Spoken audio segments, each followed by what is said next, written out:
Hello बच्चों। तो बच्चों आज आप लोगों ने FST 31 का पेपर दिया हुआ है और मैं उम्मीद करता हूँ आपका पेपर बहुत अच्छा गया होगा। तो हिंदी माध्यम के पहले 25 क्वेश्चन बच्चे हम लोग डिस्कस करते हैं यहाँ पे। तो जैसा कि सिंह सर का बच्चे विजन है 2025 के तहत कि अब पढ़ने का अधिकार सबको, डॉक्टर बनने का अधिकार भी सबको, इसी के तहत हम लोग डिस्कशन का स्टार्ट करते हैं और आते हैं बच्चे पहले क्वेश्चन पे। कह रहे कि सरल रेखा पर किसी कण की एक निश्चित त्वरण 1 मीटर पर सेकंड स्क्वायर से चलता है और कह रहे कि 10 सेकंड बाद उसकी जो चाल है बच्चे वो दे रखा है आपको 5 मीटर पर सेकंड। दिन पूछा है कि इस अवधि में इसके द्वारा चली गई दूरी क्या होगी। तो अगर आप इस क्वेश्चन को देखो तो यहाँ पे आपको एक्सीलरेशन दे रखा है, ये है बच्चे आपका 1 मीटर पर सेकेंड स्क्वायर। फाइनल वेलोसिटी दे रखा है दैट इज नथिंग बट ये है 5 मीटर पर सेकेंड और टाइम बच्चे दे रखा है आपको, ये है आपका 10 सेकेंड। तो चलिए हम लोग फर्स्ट इक्वेशन ऑफ मोशन लगाते हैं यहाँ पे। तो v इक्वल्स टू क्या होगा यहाँ पे u प्लस ए टी। तो यहाँ पे जब वैल्यू रखोगे v कितना दे रखा है आपको 5 इक्वल्स टू u प्लस यहाँ पे क्या हो जाएगा 1, t दे रखा है आपको 10, तो u इक्वल्स टू यहाँ पे आएगा आपका माइनस का 5 मीटर पर सेकेंड। ये कुछ देगा आपको इनिशियल वेलोसिटी। अब अगर हमको यहाँ पे एक टाइम चाहिए, बेसिकली वो टाइम जहां पे आपकी जो वेलोसिटी होगी वो 0 होगी। देखो अगर हम क्यों इस टाइम की बात कर रहे हैं, अगर हम इसको ग्राफिकल रिप्रेजेंट करें तो इसका मतलब क्या होगा, -5 आपकी इनिशियल वेलोसिटी और 5 आपकी क्या है फाइनल वेलोसिटी। ये कुछ हो गई बच्चे आपका +5 और ये हो गया बच्चे आपका -5। तो आप यहाँ पे भी देखो तो इसका मतलब यहाँ पे क्या है, आपकी जो वेलोसिटी है बच्चे वो क्या होगी 0 होगी। ठीक है, तो जरा देखते हैं हम लोग इस पॉइंट का टाइम मान लेते हैं बच्चे। ये टाइम क्या है आपका t, ये t और ये क्या है बच्चे आपका v, vt ग्राफ है। चूंकि हम लोग ग्राफ क्यों प्लॉट कर रहे हैं, आपको पता है कि vt ग्राफ में जो आपका क्षेत्रफल होता है बच्चे, इसका एरिया अंडर द कर्व, यही आपको क्या देगा, दूरी देगा। ये आपको एक सिंपल सी बात समझनी है। तो ये टाइम निकाल लेते हैं, मान लेते हैं ये टाइम क्या है आपका t। तो जरा लगाओ वही आपका फर्स्ट इक्वेशन ऑफ मोशन क्या हो जाएगा आपका v equals to u minus 5 plus T. तो एक बात तो क्लियर है कि अगर हम लोग बच्चे t इक्वल्स टू 5 रखेंगे तो वहां पे आपका जो v है बच्चे वो क्या दे देगा आपको 0 दे देगा, जो आपको ये पॉइंट दे रखा है। इसका मतलब ये हो गया आपका 5 और ये फाइनल दे रखा है आपको कितना है बच्चे, ये आपका 10। अब एरिया अंडर द कर्व निकालना है आपको, तो चलिए ये हो जाएगा आपका एरिया अंडर द कर्व और इसी को बच्चे हम लोग कैलकुलेट कर लेते हैं। तो दोनों जो शेप है वो कैसी है, ट्रायंगल है। अगर आप डिस्टेंस देखो यहाँ पे तो ये डिस्टेंस हो जाएगा बच्चे आपका 5 और ये भी कितना है बच्चे 5, सेम यहाँ पे ये कितना है बच्चे आपका 5 और ये क्या दे रखा है आपको, अच्छा ये बेस और हाइट दोनों क्या दे रखा है 5 5। तो जरा निकाल लेते हैं हम लोग टोटल एरिया। देखो क्या हो जाएगा यहाँ पे हाफ, ये क्या देगा 5 इंटू 5 प्लस क्या हो जाएगा यहाँ पे हाफ और ये देगा आपको 5 इंटू 5। तो ओवरऑल हो जाएगा आपका 50/2 और ये दे देगा आपको 25 मीटर। ये आ जाएगा आपका फाइनल आंसर। तो 25 मीटर बच्चे आपका होगा राइट आंसर, जो कि है बच्चे आपका ऑप्शन नंबर फर्स्ट। चलिए आते हैं हम लोग बच्चे पहले क्वेश्चन में। दूसरे क्वेश्चन में कह रहे दिए गए चित्र में यदि परिपथ को एक सेल में परिवर्तित कर दिया जाए तो तुल्य सेल का जो विद्युत वाहक बल व आंतरिक प्रतिरोध होगा, ये बच्चे आपको बताना है। बहुत ही प्यारा क्वेश्चन है यहाँ पे। तो आपसे ई नेट और आर नेट पूछा हुआ है। तो देखो ये है बच्चे आपके आंतरिक प्रतिरोध, ये आपका R1, ये R2 है, ये आपका E1 लगा हुआ है यहाँ पे, इधर बच्चे आपका E2 है, ये हो गया बच्चे आपका R1 और ये क्या हो गया बच्चे आपका R2। तो जरा यहाँ पे ध्यान से देखो, हम लोग क्या करेंगे यहाँ पे आर नेट निकालने के लिए, ये दोनों पैरेलल कॉम्बिनेशन है। तो ऑब्वियस सी बात है आप यहाँ पे क्या लिख सकते हो 1/R1 प्लस क्या हो जाएगा यहाँ पे 1/R2, दोनों का वैल्यू रख जाओ, ये होगा 2.5 प्लस यहाँ पे क्या आ जाएगा 1/5, 2 से मल्टीप्लाई कर दो। तो देखो भाई ये क्या दे देगा आपको, आई थिंक किया जाएगा 2 प्लस 1 अपॉन क्या देगा यहाँ पे 5। तो जो आपका आर नेट होगा यहाँ से, आर नेट विल बिकम्स 5/3 ओम। ये दे देगा बच्चे आपको नेट इंटरनल रेजिस्टेंस। अब अगर हम लोग फर्दर बात करें ई नेट की, तो यहाँ पे जो आपका ई नेट होगा बच्चे, ये क्या हो जाएगा E net that is becomes, ये हो जाएगा बच्चे आपका E1 R2 minus E2 R1 upon होगा R1 प्लस R2। तो यहाँ पे आपको अगर आप क्वेश्चन में देखोगे तो आपको E1 और E2 का वैल्यू दे रखा है, बस आपको यहाँ पे वैल्यू यूज करनी है। अगर हम लोग देखेंगे E1 का वैल्यू तो बच्चे ये है आपका 5, इसको E1 कंसीडर करिएगा बच्चे, ये E1 है और ये क्या है बच्चे आपका E2 है। और अगर हम लोग R2 का वैल्यू देखें तो हमको दे रखा है 5, तो जरा यहाँ पे वैल्यू रख जाओ, तो ये क्या हो जाएगा 5 इंटू 5 माइनस का E2 क्या होगा यहाँ पे 4 और R1 दे रखा है आपको 2.5 अपॉन क्या हो जाएगा R1 प्लस R2, तो 5 प्लस यहाँ पे होगा आपका 2.5। इसको सॉल्व कर जाओ, ये देगा आपको 25 माइनस, इसको जब सॉल्व करोगे 4 5 20, 4 2 8 1 10, कुछ ऐसा दे देगा। अपॉन हम करेंगे तो 7.5 आ जाएगा। इसको जरा सॉल्व कर जाओ तो यहाँ पे आएगा 15 अपॉन 7.5, इसको हटा दो, ये आपका ऊपर चला गया। अगर इसको जरा फर्दर सॉल्व कर जाओ तो देखिए क्या देगा यहाँ पे 15 3 और ये क्या दे देगा बच्चे आपको 6 2 आ जाएगा बच्चे आपका। तो 2 वोल्ट हो जाएगा बच्चे आपका नेट ईएमएफ, जो कि आपको दे रखा है। देखो 2 ये है और आर नेट है 5/3। आपका जो करेक्ट आंसर होगा वो क्या होगा बच्चे आपका दूसरा। बढ़ते हम लोग अगले क्वेश्चन की तरफ। कह रहे हैं कि स्थायी अवस्था में 10 माइक्रोफेरेड और 24 माइक्रोफेरेड धारिता वाले संधारित्रों पे पूछा है आपसे कि आवेश होगा। तो पहले तो आपको एक बात समझनी है कि यहाँ पे बात हो रही है स्थायी अवस्था में। तो स्थायी अवस्था में बच्चे क्या होगा, यहाँ पे जो पोटेंशियल होगा बच्चे दोनों के क्रॉस, वो क्या होगा बच्चे आपका 0 होगा। ये आपको समझना है। तो अगर हम लोग देखें कि पोटेंशियल हमको दे रखा है 10, देखो ये जो पोटेंशियल है यहाँ पे 10 माइक्रोफेरेड के अलोंग, ये कितना दे रखा है बच्चे, पोटेंशियल अक्रॉस 10 माइक्रोफेरेड, ये बच्चे आपको दे रखा है 12 वोल्ट, ये दे रखा है। अब अच्छा अगर हम लोग यहाँ पे एक काम कर ले कि निकाल ले बच्चे चार्ज कितना होगा। अगर हम लोग चार्ज की बात करें, चार्ज ऑन द 10 माइक्रोफेरेड, तो बच्चे ये क्या वैल्यू देगा आपको। तो यहां से क्या करो, Q इक्वल्स टू निकाल जाओ बच्चे। क्या आप जानते हो Q इक्वल्स टू क्या होता है, CV।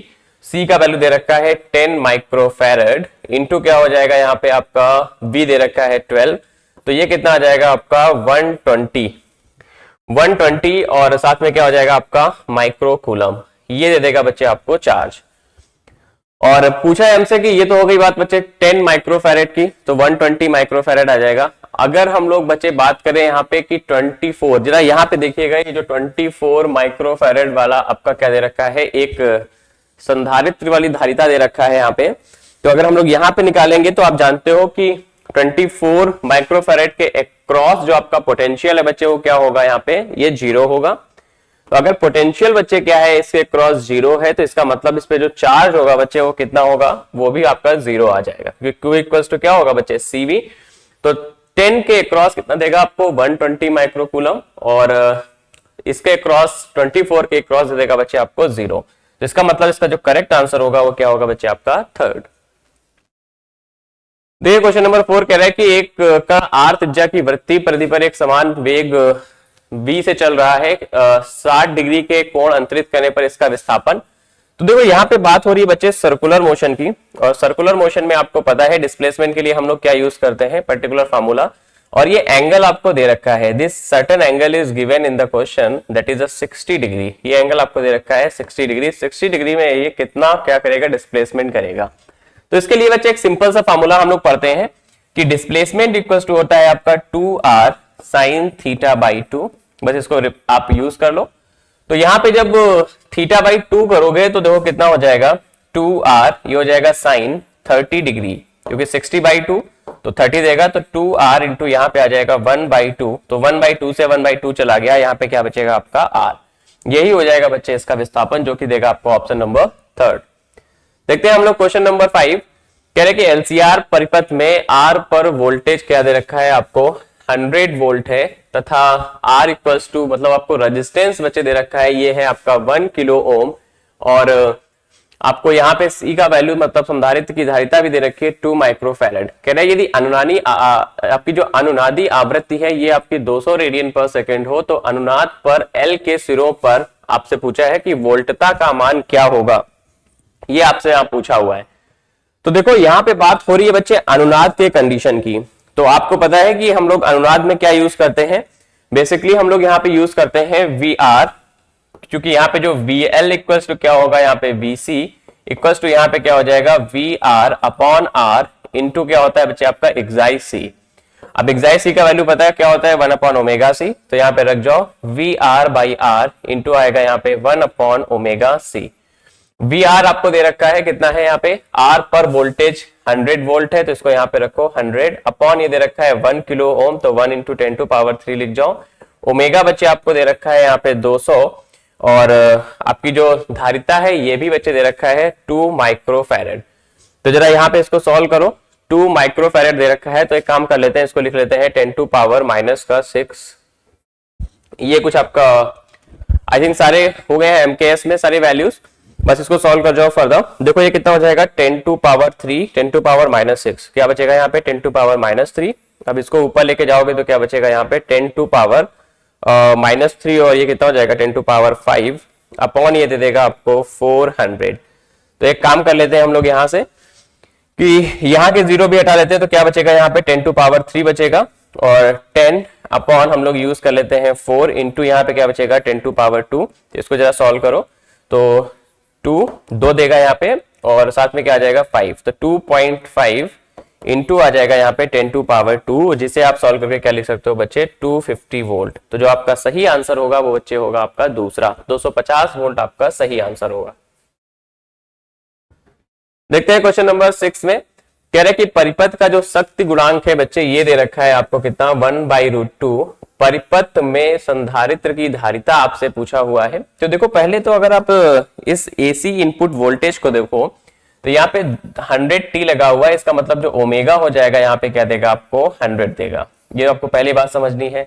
रेजिस्टेंस दे रखा है 10 ओम, इंडक्टेंस भी दे रखा है आपको 0.1 हेनरी, और इस कैपेसिटर का कैपेसिटेंस क्या होगा ये आपसे पूछा हुआ है। तो चलिए सॉल्व करते हैं इस क्वेश्चन को।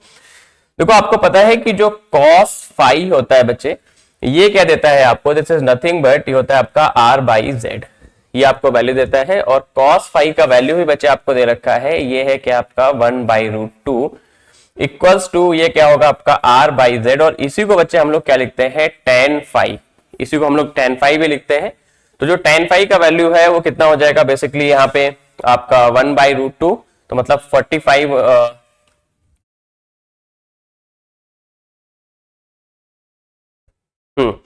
इसको ये tan फाई रहने दो, ऐसा ही सॉल्व करो। 1/√2 इक्वल्स टू क्या होगा यहाँ पे r/z। तो इसको जरा सॉल्व कर जाओ फर्दर, और आई थिंक ये दे देगा आपको z बच्चे क्या है आपका इंपीडेंस है, प्रतिबाधा जिसको बोलते हैं हम लोग, r अपॉन ये जो z आएगा वहां से कितना आएगा r², और इधर क्या हो जाएगा बच्चे आपका xl माइनस ओमेगा xi का होल स्क्वायर, ये देगा आपको कुछ।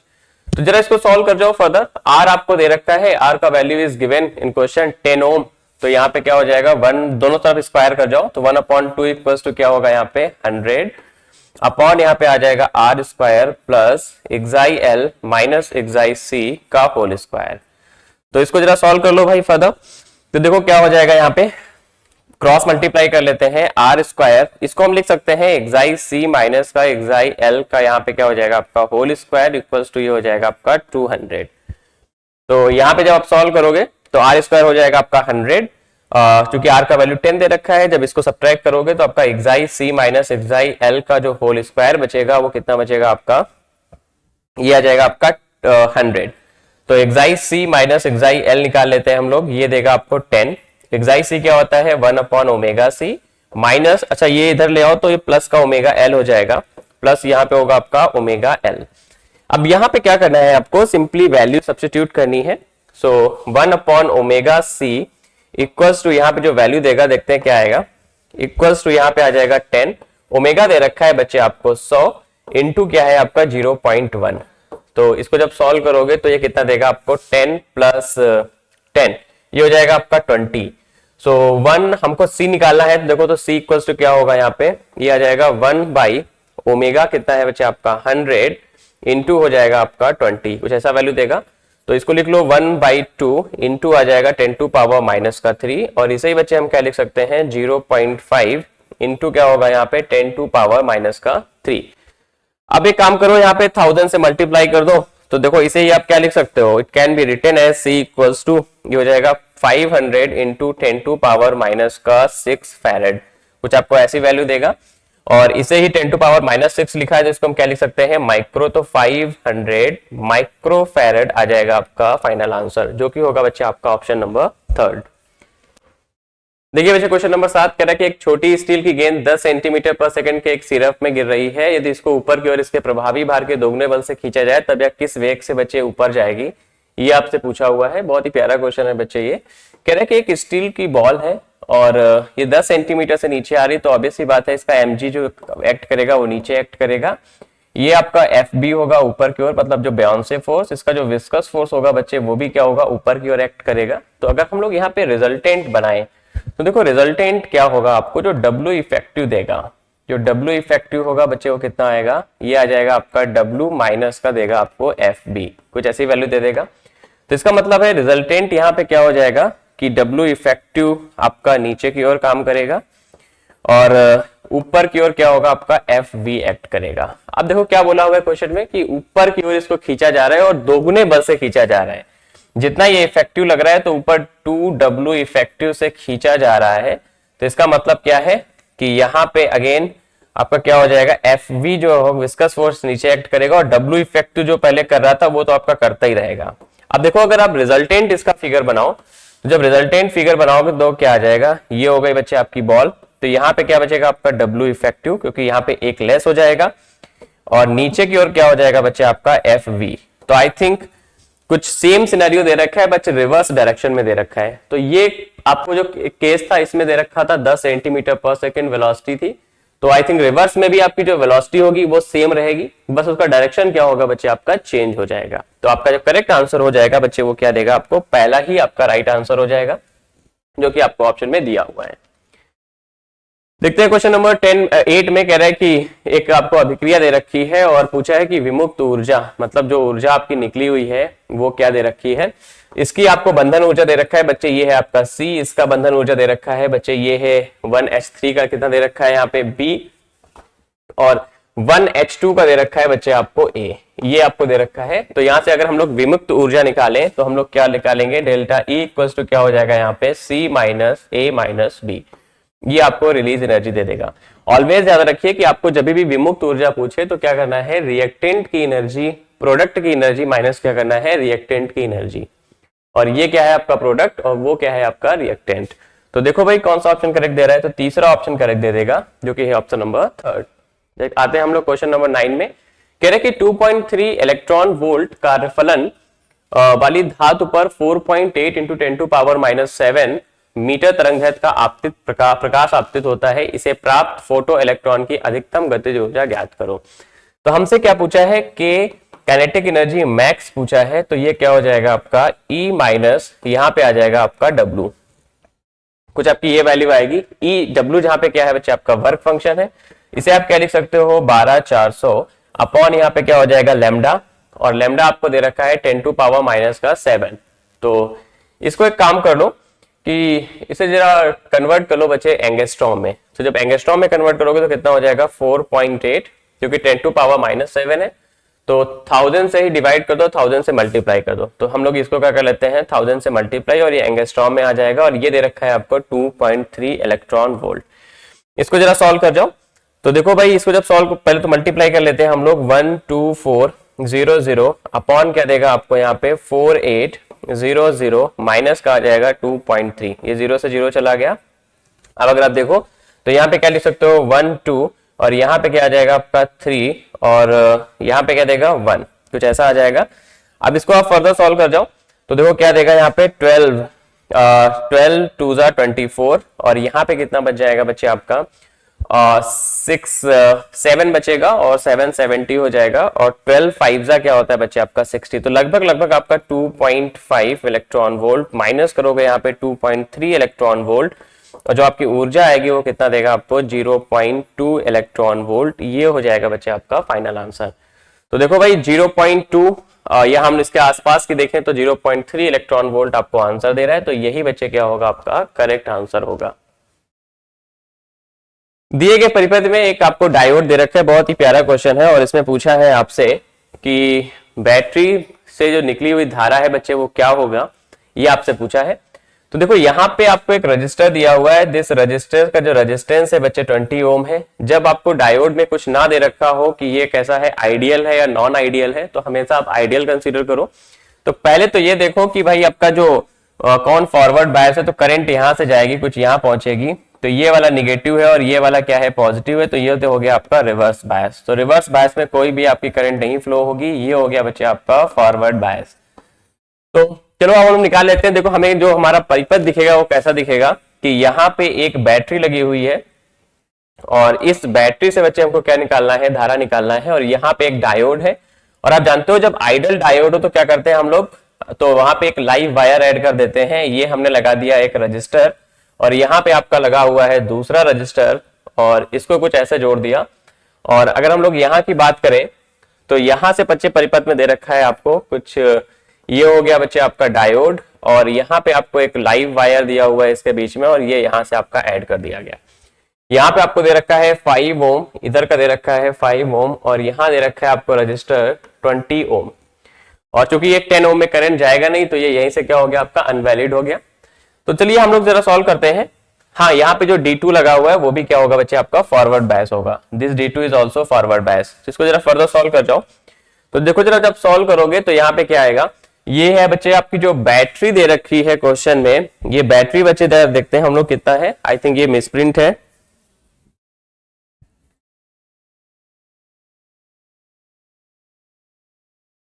क्वेश्चन में बैटरी दे रखी है बच्चे आपको 10 वोल्ट का बैटरी दे रखा है। ये दे रखा है बच्चे आपको 10 वोल्ट का। तो हम लोग लगाते हैं केवीएल। देखो पहले तो इस पहला लूप ये बनेगा, दूसरा लूप ये बनेगा। तो हम लोग जरा लगाते हैं केवीएल। अब जरा यहाँ पे देखो करंट का मेन प्रॉब्लम है, करंट का। देखो ये यहां से करंट आई गई, यहाँ पे जो करंट होगा ये क्या हो जाएगा I1 चला जाएगा, और इधर करंट क्या होगा बच्चे आपका I2 जाएगा। तो पहले हम लोग I1 वाले लूप में लगाते हैं, इस छोटे से लूप में। देखो ये क्या हो जाएगा 10 माइनस यहाँ पे करंट I1 जाएगा इंटू क्या हो जाएगा 20 इक्वल्स टू आ जाएगा आपका 0। तो I1 इक्वल्स टू आप क्या लिख सकते हो 10/20। सो ये दे देगा आपको 0.5। जो I1 का वैल्यू आएगा वो 0.5 एम्पियर आएगा। अब हम लगाते हैं जरा दूसरे में केवीएल।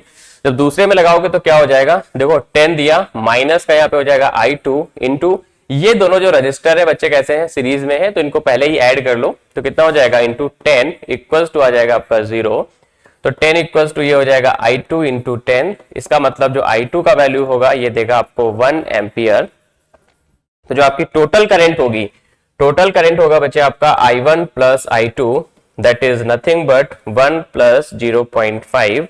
और इसको जब सम करोगे तो कितना आएगा आपका 1.5 एम्पियर। यही दे देगा आपको फाइनल आंसर, जो कि है आपका ऑप्शन नंबर तीसरा।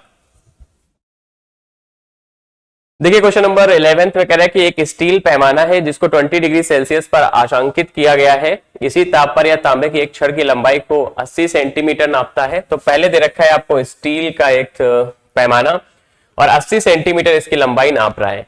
कह रहा है कि जबकि दोनों का ताप जो है वो 40 डिग्री सेल्सियस है।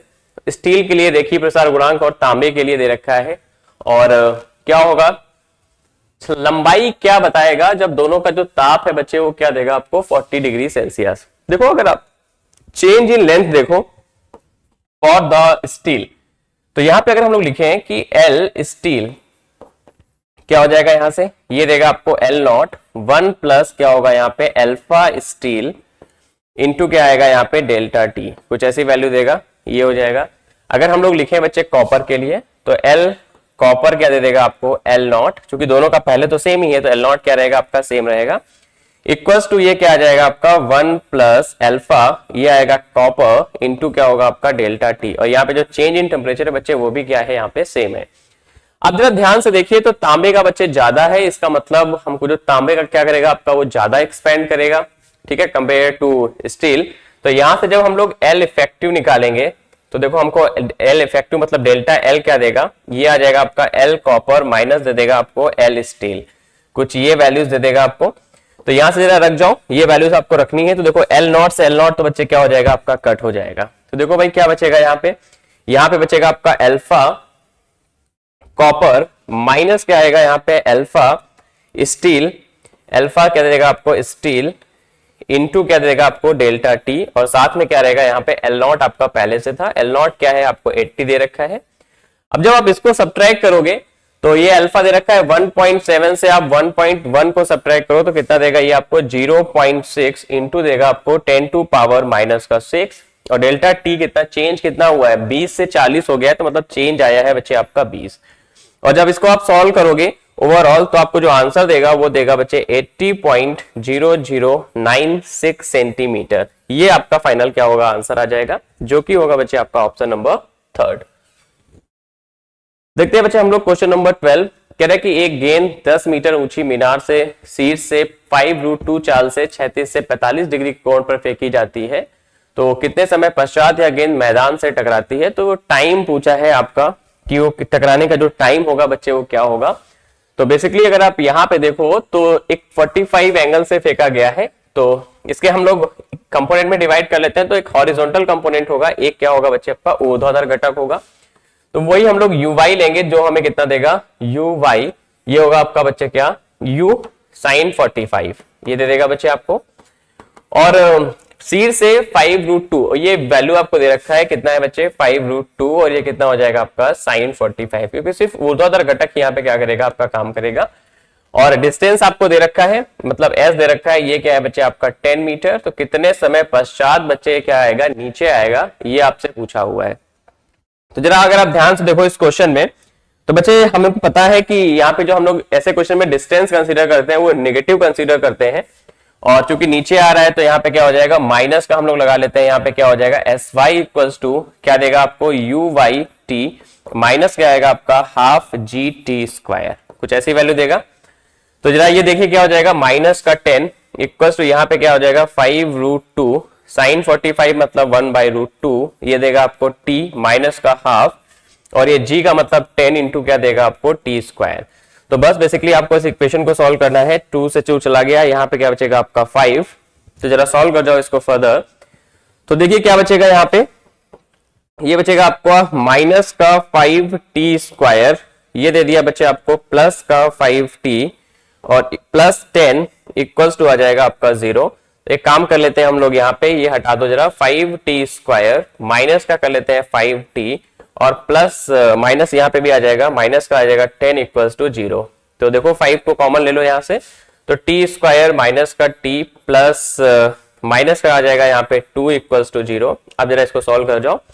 तो जब इसको सॉल्व करोगे तो क्या देगा t² माइनस का 2t प्लस यहाँ पे आ जाएगा t माइनस 2 इक्वल्स टू 0। अब इसको जो फैक्टराइज करोगे तो फैक्टराइज करने पे देखिए क्या आएगा, यहाँ पे फैक्टराइज करने पे आ जाएगा t माइनस 2 और दूसरा दे देगा बच्चे आपको क्या यहाँ पे t प्लस 1, कुछ ऐसा दे देगा इक्वल्स टू आ जाएगा 0। तो जो t का वैल्यू आएगा ये आ जाएगा बच्चे आपका 2 सेकेंड, क्योंकि टाइम नेगेटिव नहीं हो सकता। तो जो करेक्ट आंसर आएगा बच्चे वो आएगा आपका फर्स्ट।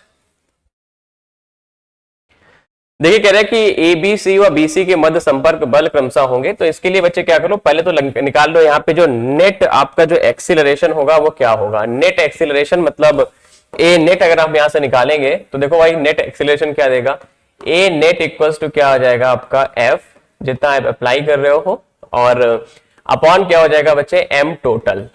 तो F कितना है बच्चे आपका ये पता ही नहीं है हमको, इसको ऐसे रहने दो, F ही दे रखा है। और ए नेट कितना हो जाएगा यहाँ पे 42617 m आ जाएगा, कुछ ऐसी वैल्यू देगा।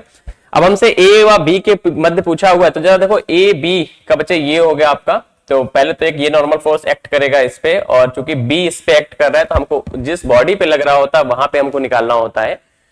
तो बेसिकली अगर हम लोग ए बी के मध्य बात करें तो यहाँ पे क्या हो जाएगा, जो टोटल ये आपकी बॉडी है इसका मास है बच्चे आपका 6m। तो जो टोटल आपका मध्य संपर्क बल होगा एफ ए बी पे ये कितना हो जाएगा 6 इंटू ये आ जाएगा F अपॉन 7m, कुछ ऐसा वैल्यू देगा। तो m से m चला गया यहाँ पे, तो ये देगा बच्चे आपको कितना 6F/7 ये आ जाएगा। अगर हम लोग ऐसे निकालेंगे यहाँ पे FBC का वैल्यू, तो FBC का जो वैल्यू आएगा वो कितना देगा बच्चे आपको, ये हो जाएगा 4m इंटू यहाँ पे देगा आपको F अपॉन 7m। तो m से m चला गया तो ये दे देगा आपको 4F/7। तो इसका जो करेक्ट आंसर आ जाएगा वो आएगा बच्चे आपका सेकेंड।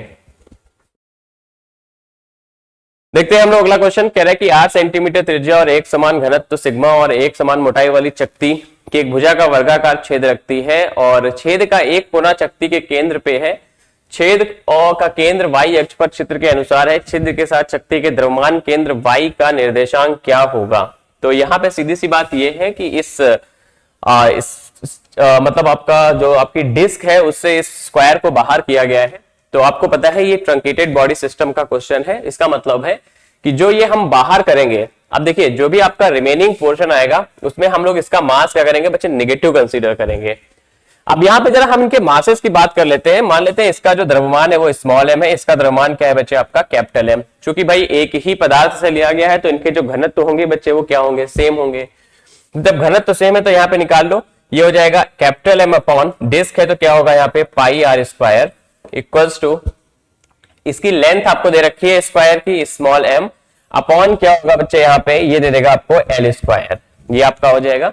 अब अगर आप क्वेश्चन में देखो ध्यान से तो यहाँ पे आपको एल का वैल्यू दे रखा है आर बाई रूट टू, तो जरा रख जाओ यहाँ पे कैपिटल एम अपॉन क्या होगा पाई आर स्क्वायर, चलिए इसको स्मॉल बना लेते हैं, small R square equals to यहाँ पे क्या हो जाएगा आर स्क्वायर इंटू 4 का कर दो ऊपर मल्टीप्लाई, तो आर स्क्वायर से आर स्क्वायर चला गया, तो अगर यहाँ पे आप स्मॉल एम की वैल्यू निकालोगे तो कितना देगा आपको कैपिटल एम अपॉन ये आएगा आपका 4 पाई, कुछ ऐसी वैल्यू दे देगा।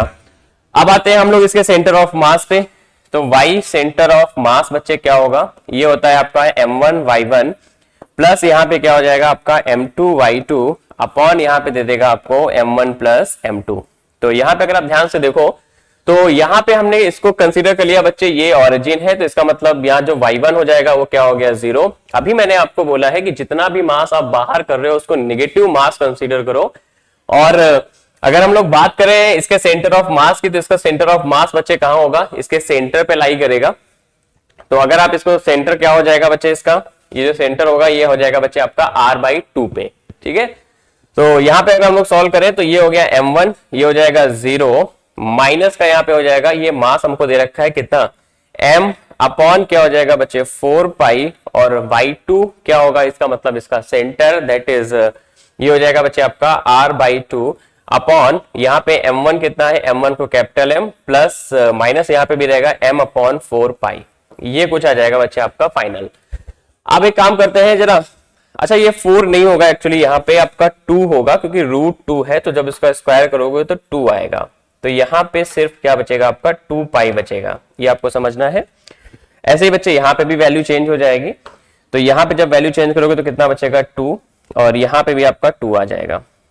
चलिए इसको सॉल्व कर लेते हैं हम लोग, ये देगा आपको माइनस का m अपॉन 2 पाई, और इधर भी क्या आ जाएगा आपका 2 पाई आएगा। तो इसको सॉल्व कर लो, ये कैपिटल M रहेगा यहाँ पे। अब हम लोग क्या करना है, बस वैल्यू सबकी मिली गई है और फाइनल निकाल देना है यहाँ पे। तो देखो भाई ले लो यहाँ पे कॉमन, तो कैपिटल M तो आपका कॉमन होके कट हो जाएगा, और ये तो वैसे भी 0 हो जाएगा, तो यहाँ पे क्या देगा नेगेटिव ऑफ क्या बचेगा यहाँ पे r, ये बचेगा आपका r बाई 4 पाई, और नीचे क्या बचेगा यहाँ पे 2 पाई माइनस का 1 अपॉन क्या देगा आपको 2 पाई, कुछ ऐसी वैल्यू आ जाएगी। तो ये 2 पाई से पाई चला गया, यहाँ पे आपका 2 एक्स्ट्रा दे देगा, तो यहाँ पे क्या बचेगा आपका माइनस का r अपॉन ये देगा 2 इंटू क्या आएगा आपका 2 पाई माइनस 1, ये दे देगा बच्चे आपको फाइनल आंसर, माइनस का r बाई 2 पाई माइनस का 1, तो ये दे रहा है आपको फाइनल आंसर।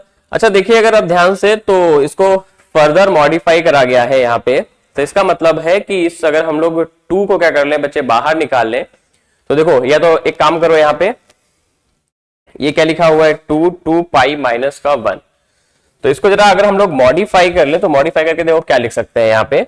तो पहले तो आपका जो y सेंटर ऑफ मास आया है ये क्या आया है माइनस का r बाई, एक काम करते हैं यहाँ पे 2 को ले लो यहाँ से कॉमन, तो जब 2 को लोगे कॉमन तो यहाँ आ जाएगा 4, और यहाँ क्या बचेगा आपका पाई माइनस का 1 बाई 2, कुछ आपको ऐसी वैल्यू दे देगा r upon 4 pi minus 1 by 2, यही हो जाएगा बच्चे आपका फाइनल आंसर। तो देख लेते हैं कौन सा ऑप्शन दे रहा है, second I think third option क्या हो जाएगा आपका करेक्ट हो जाएगा, third option will be the right answer, ठीक है।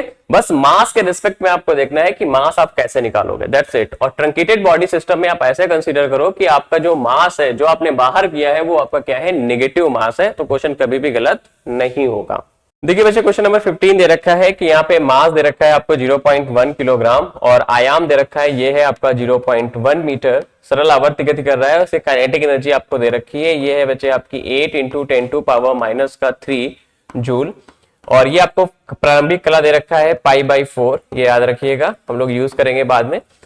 और काइनेटिक एनर्जी दे रखा है, इसका मतलब बच्चे क्या हो जाएगा हाफ के ए स्क्वायर इक्वल्स टू यहाँ पे क्या हो जाएगा 8 इंटू 10 टू पावर माइनस का 3, तो एक के हमको चाहिए भाई इक्वेशन के लिए, के मतलब आपका वेव प्रोपेगेशन कांस्टेंट, तो हाफ यहाँ पे के ए कितना है बच्चे आपका 0.1 का स्क्वायर करेंगे तो 0.01 इक्वल्स टू 8 इंटू क्या आएगा यहाँ पे 10 टू पावर माइनस का 3, जब k के लिए सॉल्व करोगे तो यहाँ पे आ जाएगा 16 into 10 to power minus 3 into क्या आएगा आपका 10 टू पावर 2, अब इसको जरा सॉल्व कर जाओ, ये दे देगा बच्चे आपको 1.6। आप जानते हो ओमेगा इक्वल टू क्या होता है, जैसे नथिंग बट स्क्वायर रूट के बाई एम। तो k आपको दे रखा है 1.6 और ये दे रखा है 0.1, तो यहाँ पे आ जाएगा आपका 4, जो ओमेगा का वैल्यू आएगा वो आएगा आपका 4। तो बस यहाँ पे क्या करना है, आपको इक्वेशन लिखनी है, और जनरल इक्वेशन आप जानते हो कि y इक्वल टू क्या होता है आपका a sine omega t plus pi आपको दे रखा है पाई बाई 4, a आपको दे रखा है 0.1, ये क्या हो जाएगा साइन ओमेगा का वैल्यू आया है आपका 4t प्लस आ जाएगा यहाँ पे पाई बाई 4। तो अगर आप ऑप्शन देखोगे तो थर्ड ऑप्शन आपको दे देगा राइट आंसर। देखो बच्चे क्वेश्चन नंबर 16 कह रहा है कि लंबाई L का बंद आर्गन पाइप एक खुले आर्गन पाइप में क्रमशः ρ1 व ρ2 घनत्व की गैसें हैं। दोनों पाइपों में गैसों की जो संपीडितता है बच्चे वो कह रहा है कि आपकी समान है। दोनों ही पाइप समान आवृत्ति से पहले अधिस्वरक में कंपन कर रहे हैं, यहाँ पे कंपन कर रहे हैं। तो खुले आर्गन पाइप की बच्चे लंबाई क्या होगी, ये आपसे पूछा हुआ है। खुले आर्गन पाइप की बच्चे लंबाई क्या होगी, तो देखो दोनों के पहले अधिस्वरक, क्योंकि बंद ऑर्गन पाइप और ओपन बंद ऑर्गन पाइप की बात हो रही है, तो यहाँ पे अगर हम लिखें एफ क्लोज, तो एफ क्लोज कितना होगा बच्चे, यहाँ पे ये आ जाएगा 3v/4l। और इसी को बच्चे आप क्या लिख सकते हो, दैट इज नथिंग बट ये क्या हो जाएगा बच्चे आपका b अपॉन, ये दे देगा आपको कितना ρ1, ये आ जाएगा, और इंटू क्या रहेगा क्या 3/4l, कुछ ऐसी वैल्यू देगा। अब अगर हम यहाँ पे बात करें एफ ओपन की, तो ये हो जाएगा बच्चे आपका 2v/2l। और अगर हम यहाँ पे सॉल्व करें तो बेसिकली क्या लिख सकते हैं, तो ये आएगा आपका 1/l, चूंकि यहाँ पे लेंथ आपकी चेंज होगी तो इसे ही हम लोग क्या लिख सकते हैं b अपॉन, यहाँ पे आ जाएगा आपका ρ2। अब देखो क्वेश्चन में आपको दे रखा है कि f क्लोज इक्वल्स टू क्या है बच्चे आपका f ओपन। चलो भाई दोनों को इक्वल कर लेते हैं, तो यहाँ पे क्या आ जाएगा 1/l dash equals to square root b upon ρ2 equals to यहाँ पे होगा आपका 3/4l square root b upon ρ1। तो b से b चला जाएगा, और यहाँ पे आप जब l डैश का वैल्यू निकालोगे तो जो l डैश देगा वो क्या देगा आपको 4l/3, और साथ में क्या हो जाएगा यहाँ पे ρ1/ρ2, ये आपको वैल्यू दे देगा।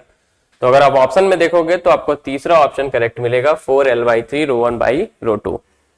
देखते हैं हम लोग अगला क्वेश्चन कह रहा है कि एक संयुक्त सूक्ष्मदर्शी के अभिदर्शक व अभिनेत्र की फोकल दूरी क्रमशः, देखो ये दे रखा है अभिदर्शक और अभिनेत्र, ये आपको दे रखा है, मतलब ऑब्जेक्टिव और आई पीस की आपकी फोकल दूरी दे रखा है 4 और 10 सेंटीमीटर है।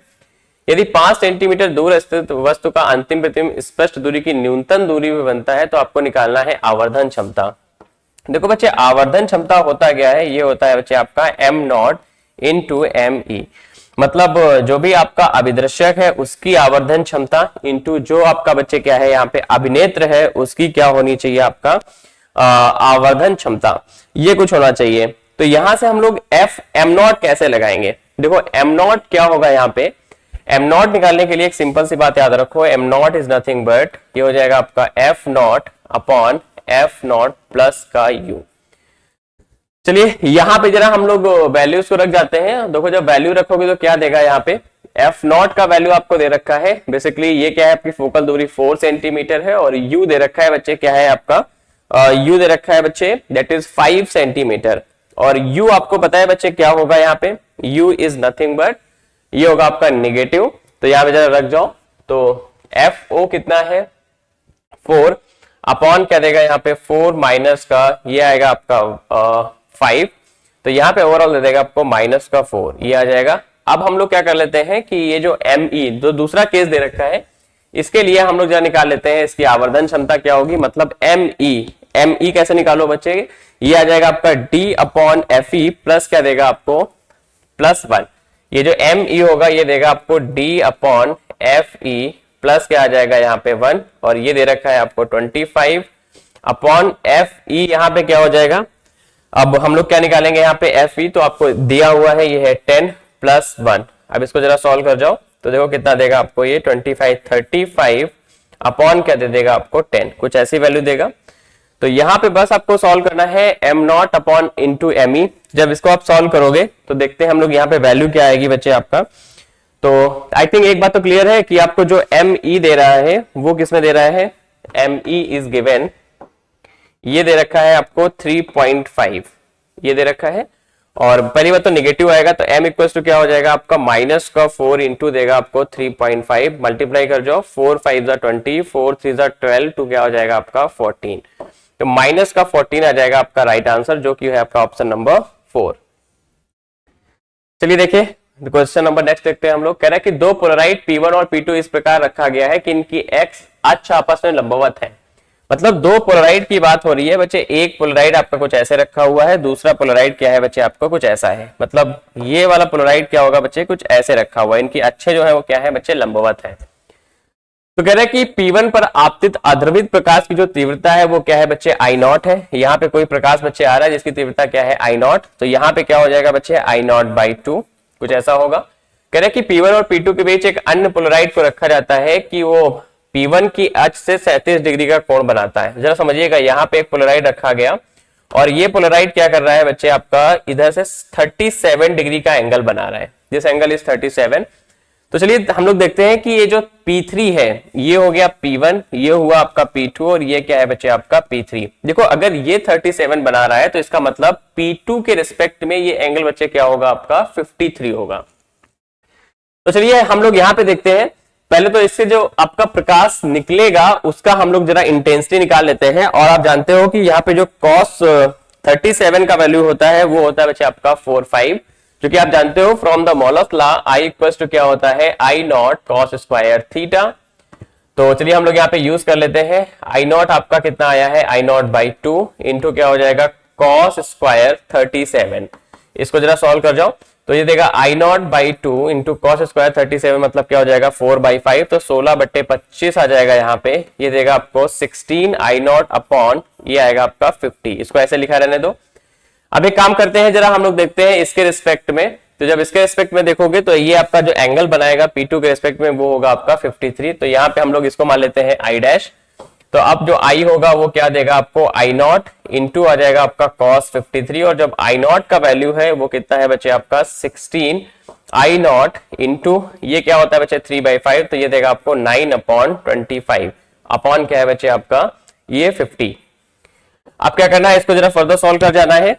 तो देखो कुछ कटेगा पिटेगा यहाँ पे, तो ये 8 टाइम्स चला जाएगा और ये क्या आ जाएगा आपका 25, तो ये आ जाएगा 9 8 जा 72 I नॉट अपॉन क्या दे देगा आपको 625। यही आ जाएगा आपका फाइनल आंसर, जो कि होगा बच्चे आपका ऑप्शन नंबर 4।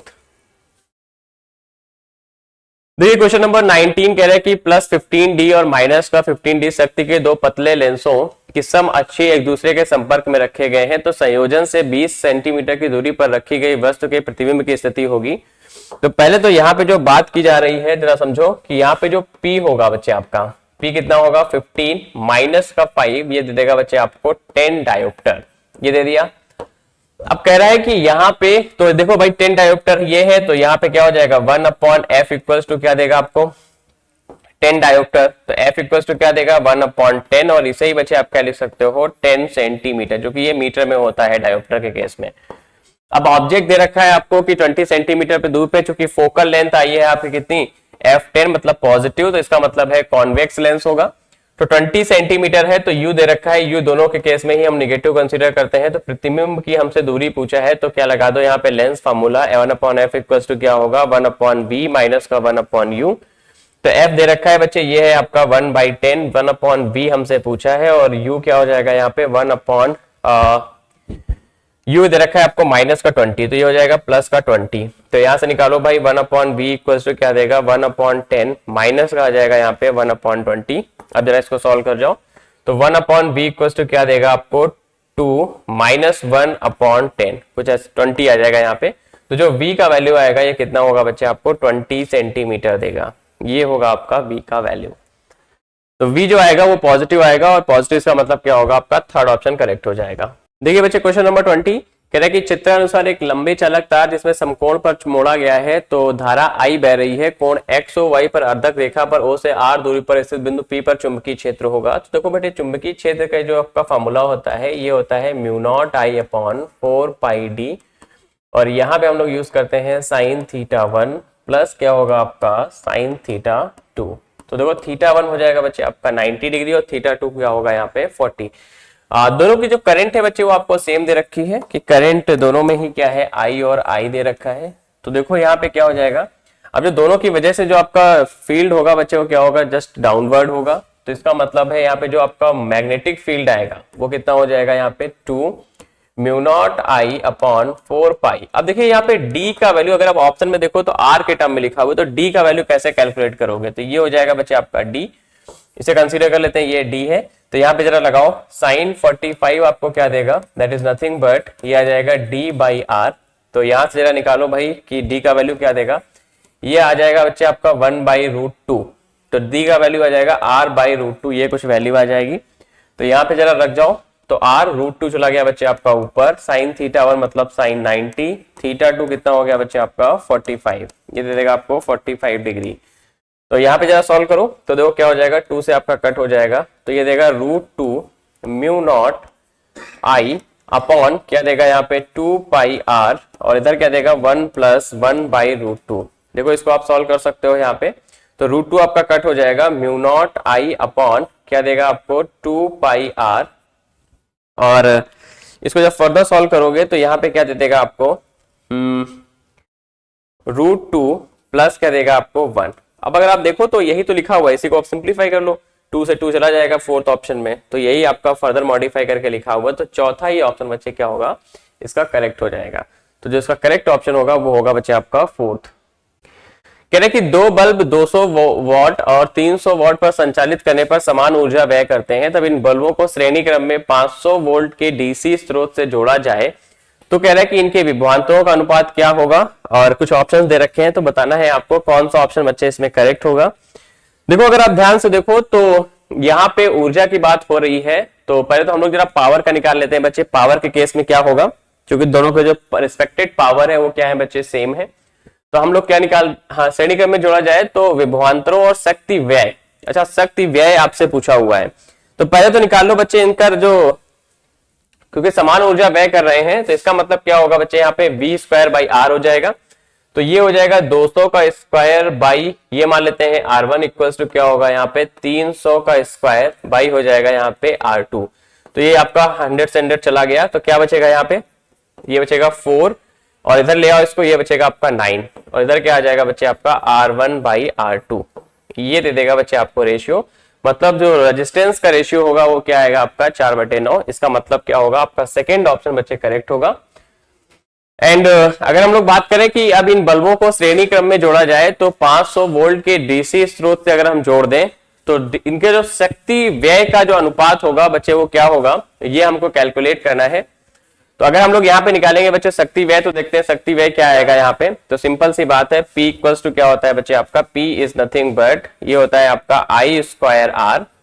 तो ये हमने निकाल लिया है, क्योंकि ऊर्जा क्या दे रखा है आपको, सेम दे रखा है, तो यहाँ पे जरा रखोगे तो बेसिकली देखो क्या दे देगा आपको, यहाँ पे क्या आ जाएगा P1/P2, तो यहाँ पे आपको यही दे देगा, ये क्या R1/R2।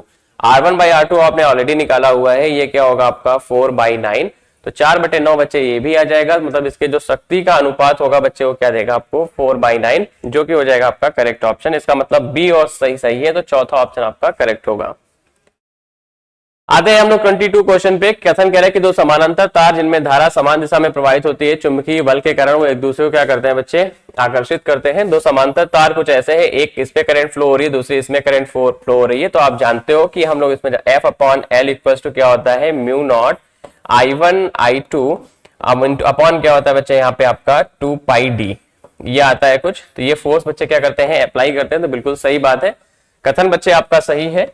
रीजन पे आते हैं कि दो समांतर गतिमान इलेक्ट्रॉन पुंज वैद्युत बल के कारण एक दूसरे को प्रतिकर्षित करते हैं। तो बच्चे ये भी बात सही लिखी हुई है, लेकिन कोई एक पर्टिकुलर रीजन नहीं है कि इस रीजन के अकॉर्डिंग क्या होगा बच्चे, ये आपके आकर्षित करेंगे। तो किंतु कथन दोनों सही है, लेकिन आपका जो रीजन है वो एक ही सही व्याख्या नहीं कर रहा है, तो इसका सेकंड ऑप्शन बच्चे क्या होगा, करेक्ट हो जाएगा। चलिए देखते हैं बच्चे हम लोग क्वेश्चन नंबर 23। कह रहे हैं कि 2 किलोग्राम के ब्लॉक का त्वरण ज्ञात करो यदि स्थैतिक व गतिज घर्षण गुणांक के मान समान हो। तो यहाँ पे देखो पहले तो हम लोग निकाल लेते हैं इसका जो स्थैतिक घर्षण बल है, ये क्या हो जाएगा आपका म्यू mg देगा। म्यू दे रखा है आपको 0.6, मास कितना है बच्चे आपका 2 इंटू जी का वैल्यू होगा 10 यहाँ पे। तो जब इसको जब सॉल्व करोगे तो कितना वैल्यू देगा यहाँ पे 0.6, मतलब देगा आपको 12 न्यूटन। अब जरा यहाँ पे ध्यान देखिए, क्वेश्चन में क्या कह रहा है कि 2 किलोग्राम ब्लॉक का हमको त्वरण निकालना है। तो यहां से अगर हम देखें तो हमको त्वरण की वैल्यू अगर हम देखें तो यहाँ पे क्या होगा, व्हाट इज एक्सीलरेशन। तो एक्सीलरेशन का अगर हम देखें 1/1 अगर वैल्यू हम लोग रखें तो क्या होगा, तो पहली बात तो क्या होगा, दोनों ब्लॉक बच्चे क्या करेंगे, एक साथ ही चलेंगे। तो देखो भाई क्या होगा, 20 माइनस एफ आपका बैकवर्ड एक्ट करेगा, इक्वल्स टू क्या आ जाएगा, यहाँ पे आपको दे देगा 3a, क्योंकि 3a ब्लॉक की बात हो रही है। तो यहाँ पे 20 माइनस 12 करोगे तो कितना आएगा, ये दे देगा बच्चे आपको 20 माइनस क्या होगा बच्चे आपका f इक्वल्स टू 3a। तो जब आप f का वैल्यू निकालोगे तो 20 माइनस का क्या हो जाएगा बच्चे 12 इक्वल्स टू ये आ जाएगा आपका f। तो f इक्वल्स टू क्या देगा बच्चे आपको 8 न्यूटन दे देगा। इसका मतलब है कि जो आपका f है इट इज लेसर देन और इक्वल जब क्या हो बच्चे आपका fs है, मतलब fs का वैल्यू आपका ग्रेटर है। तो दोनों ही ब्लॉक बच्चे क्या होंगे आपके सेम फोर्स से क्या करेंगे, प्रोसीड करेंगे। तो इसका जो आपका घर्षण मतलब आपका जो इसका त्वरण हो जाएगा वो कितना होगा बच्चे आपका, सेकेंड ऑप्शन देगा, जो कि ये बच्चे आपका 4 मीटर पर सेकेंड स्क्वायर। तो जो आपका ब्लॉक का त्वरण होगा वो कितना होगा बच्चे, 4 मीटर पर सेकेंड स्क्वायर। और आप दूसरे अगर त्वरण की वैल्यू रखोगे तो सबका जो फोर्स होगा वो आपको ग्रेटर देगा एफ से। देखो भाई 24 क्वेश्चन कह रहा है कि हाइड्रोजन परमाणु में संभव ऊर्जा स्तर में इलेक्ट्रॉन की स्थिति ऊर्जा दे रखी है आपको, और इसका आयनन विभव आपसे पूछा हुआ है कि आयनन विभव क्या होगा, संपूर्ण ऊर्जा और गतिज ऊर्जा क्या होगी। तो इलेक्ट्रॉन की स्थितिज ऊर्जा बच्चे E है। तो आप जानते हो कि अगर टोटल एनर्जी की हम बात करें तो टोटल एनर्जी कितना होता है बच्चे, पोटेंशियल एनर्जी बाई 2 होता है, और ये दे रखा है आपको E। तो यहाँ पे क्या हो जाएगा, बेसिकली ये दे देगा आपको कितना, E दे रखा है, तो टोटल एनर्जी कितनी हो गई बच्चे E/2।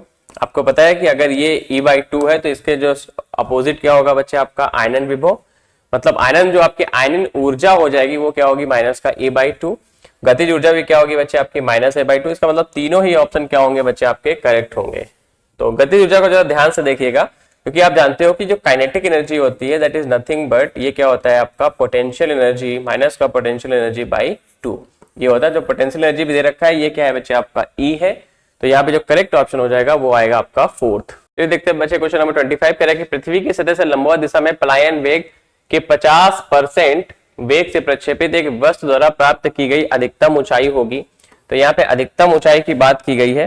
तो जरा देखो यहाँ पे, तो ये क्या हो जाएगा आपका, बेसिकली जो आपकी काइनेटिक एनर्जी होगी दैट इज इक्वल्स टू ये हो जाएगा आपका mgh r अपॉन क्या देगा आपको r plus h। Kinetic energy मतलब क्या हो जाएगा हाफ m, और v मतलब कितना देगा आपको ve स्क्वायर अपॉन क्या आ जाएगा यहाँ पे 4। तो ये आ जाएगा 1/8 m इंटू वी स्क्वायर, मतलब क्या लिख सकते हैं हम लोग, ये हो जाएगा 2gr इक्वल्स टू यहाँ पे देगा मास ghr अपॉन क्या देगा आपको h प्लस r। तो यहाँ पे जरा सॉल्व कर जाओ, mg से mg चला गया, mg से mg चला जाएगा, r से r चला जाएगा। तो ये क्या बचेगा आपका 1/4 equals to h upon h plus r, कुछ ऐसा वैल्यू आएगा। इसको जरा सॉल्व करो यहाँ पे, तो h plus r equals to देगा आपको 4h। तो यहाँ पे 3h इक्वल्स टू आ जाएगा आपका r। तो h इक्वल्स टू हम क्या लिख सकते हैं यहाँ से r/3। यही हो जाएगा बच्चे आपका फाइनल आंसर, जो कि है बच्चे आपका ऑप्शन नंबर 3। तो बच्चे ये था आपके पहले 25 क्वेश्चन का डिस्कशन, और इसके बाद का जो डिस्कशन है वो नैना मैम करेंगी। So thank you so much बच्चों। गुड इवनिंग बच्चों question number 1 to 25 sir discuss कर चुके हैं, और आगे हम बढ़ते हैं और क्वेश्चन नंबर 26 पे आते हैं। क्वेश्चन नंबर 26 है कि एक आदर्श गैस के लिए बहुदैशिक प्रक्रम चित्र में प्रदर्शित किए गए हैं। प्रक्रम ए बी में गैस द्वारा किया गया कार्य होगा। बेटा यहाँ पर हमें दे रहा है बहुदैशिक प्रक्रम दे रहा है, तो बहुदैशिक प्रक्रम के लिए बेटा क्या होता है, पीवी की power n is equal to constant. ठीक है, अब हम लोग ग्राफ देखते हैं। पी और बी के बीच में ग्राफ दिया गया है। यहाँ पर जब हमारा वॉल्यूम जो है V0 है तो उस कंडीशन में प्रेशर हमारा 16 P0 है, और जब हमारा वॉल्यूम 2 V0 है तो उस कंडीशन में हमारा जो दाब है, जो हमारा प्रेशर है वो P0 है। तो बेटा इसी तरीके से ग्राफ को देखते हुए हम यहाँ वैल्यू रखते हैं। तो बेटा यहाँ पे क्या हो जाएगा, जब हमारा जो दाब है वो 16 P0 है तो हमारा जो वॉल्यूम है वो V0 है, तो V0 की पावर n। फिर दूसरे के लिए क्या करेंगे, जब हमारा जो दाब है वो P0 है तो ऐसी कंडीशन में हमारा जो आयतन है वो 2V0 है, तो 2V0 की पावर n आ जाएगा। ठीक है, तो अब क्या है हमारा 16 पी नॉट वी नॉट की power n is equal to P not 2 की पावर n वी नॉट की पावर n। अब जो जो बेटा कट रहा है उसे काट देते हैं। तो यहाँ पर वी नॉट की पावर n वी नॉट की पावर n पी नॉट हमारा कैंसिल हो गया, बचा बेटा यहाँ पे 16 is equal to 2 to the power n। तो बेटा 2 टू द पावर n आया, 16 को हम लोग क्या लिख सकते हैं 2 टू द पावर 4 हम लिख सकते हैं। तो बेटा अब कंपेयर कर ले यहाँ से, तो n की वैल्यू हमें क्या मिल जाती है, n की वैल्यू हमें 4 मिल जाती है। ठीक है, अब n की वैल्यू 4 आ गई तो हम आसानी से वर्क डन निकाल सकते हैं, क्योंकि वर्क डन बहुउद्देशीय प्रक्रम के लिए W is equal to P1 V1 minus P2 V2 upon n minus 1। तो बेटा P1 हमारा यहाँ पर है 16 P not V not minus P not 2 V not upon n minus 1 यानी कि 4 माइनस 1। तो बेटा इसे सॉल्व करेंगे तो आया हमारा 14/3 P नॉट वी नॉट। देखिए हमारा कौन सा ऑप्शन सही आ रहा है बेटा, ऑप्शन नंबर 2 हमारा करेक्ट ऑप्शन है, 14/3 P नॉट वी नॉट। आगे बढ़े। अभिकथन एक वर्णी प्रकाश के आपतन से उत्सर्जित फोटो इलेक्ट्रॉनों की ऊर्जा भिन्न भिन्न होती है, और कारण बेटा दे रहा है कि किसी धातु की सतह के अंदर से उत्सर्जित इलेक्ट्रॉनों की ऊर्जा धातु के अंदर दूसरे परमाणुओं के साथ टक्कर के कारण हानि हो जाती है, यानी कि टक्कर के कारण क्या हो जाती है बेटा, खर्च हो जाती है थोड़ी सी। तो क्या होता है बेटा कि धातु की सतह पर आने वाले फोटोन की जो फोटोन को अवशोषित करने के बाद तुरंत इलेक्ट्रॉन की ऊर्जा धातु में मौजूद अन्य परमाणुओं से अन्य परमाणुओं के टकराने के कारण जो है वो खो सकती है, इससे पहले कि इलेक्ट्रॉन धातु से बाहर निकल जाए। ठीक है, जिसके परिणाम स्वरूप क्या होता है, मोनोक्रोमेटिक घटना विकिरण के बावजूद अलग अलग ऊर्जा वाले फोटोन निकलते हैं। इसलिए कारण और अभिकथन जो है जो कारण है वो अभिकथन का सही स्पष्टीकरण है। तो बेटा हमारा कौन सा ऑप्शन सही होगा, ऑप्शन नंबर फर्स्ट हमारा करेक्ट होगा कि अभिकथन और कारण दोनों सही है तथा कारण अभिकथन की सही व्याख्या करता है। तो ऑप्शन 1 हमारा करेक्ट ऑप्शन है। नेक्स्ट है क्वेश्चन नंबर 28, किसी क्षेत्र में विद्युत क्षेत्र E is equal to 8I plus 4J plus 3K है। तो XY तल में विद्यमान 100 इकाई के क्षेत्रफल के परितः आपका फ्लक्स पूछ रहा है, तो बेटा फाई इज इक्वल टू क्या होता है आपका E डॉट A।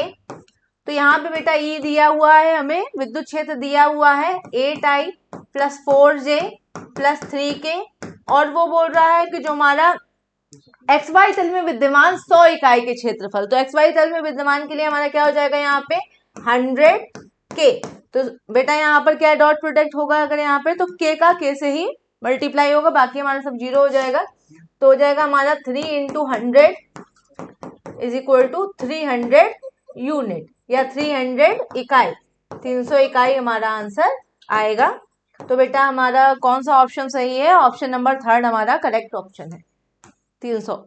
ठीक है, नेक्स्ट है क्वेश्चन नंबर 29, एक मीनार से 2 गेंदें एक ऊपर की ओर तथा एक नीचे की ओर समान वेग से प्रक्षेपित की जाती हैं।